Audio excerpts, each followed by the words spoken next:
Good evening and welcome to the Channel Studios here in London with your international news around the world in 5.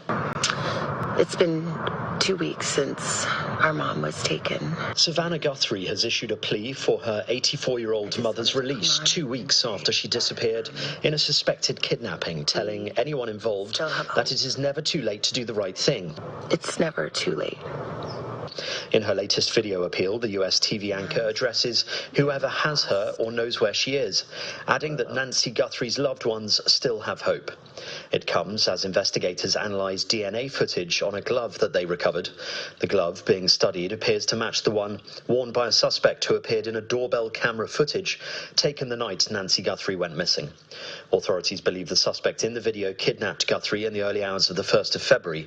The FBI said that investigators recovered the glove from a field near the side of the road around 2 miles from Guthrie's home in Tucson in Arizona.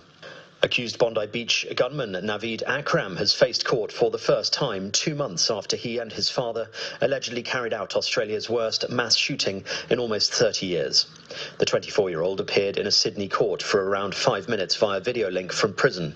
He faces 59 charges relating to the Bondi Beach shooting, including 15 counts of murder and 1 of committing a terrorist attack. Naveed and his father Sajid allegedly attacked a Hanukkah event at the famous beach on the 14th of December, killing 15 people and injuring more than 40.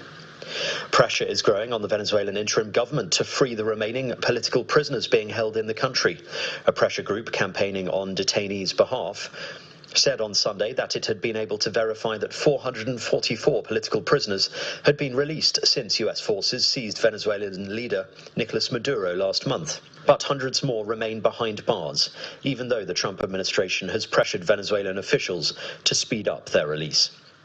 The US Department of Justice has said it has released all of the files required by the Epstein Files Transparency Act, but lawmakers have argued that the release is insufficient. A letter sent to members of US Congress on Saturday from US Attorney General Pam Bondi and her deputy said all documents held by the Department of Justice had been released. It contained a list of names appearing in the files. Kentucky Republican Representative Thomas Massie, who co-wrote the law, called for the Department of Justice to also release internal memos outlining past decisions on whether to charge Jeffrey Epstein and his associates. Millions of new files relating to the late sex offender were released by the Department of Justice earlier this month. A former energy minister in Ukraine has been detained while attempting to leave the country. German Galashenko, who was forced out of his government role last year after being among officials named in a corruption scandal, was reportedly apprehended while on a train leaving Ukraine. It is unclear where he intended to travel to. He was one of several government figures implicated in an alleged $100 million embezzlement scheme in November.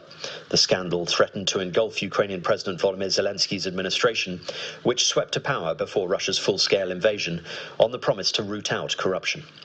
The US military has boarded a second oil tanker in the Indian Ocean after tracking it from the Caribbean Sea, where it was suspected of helping Venezuela avoid US sanctions.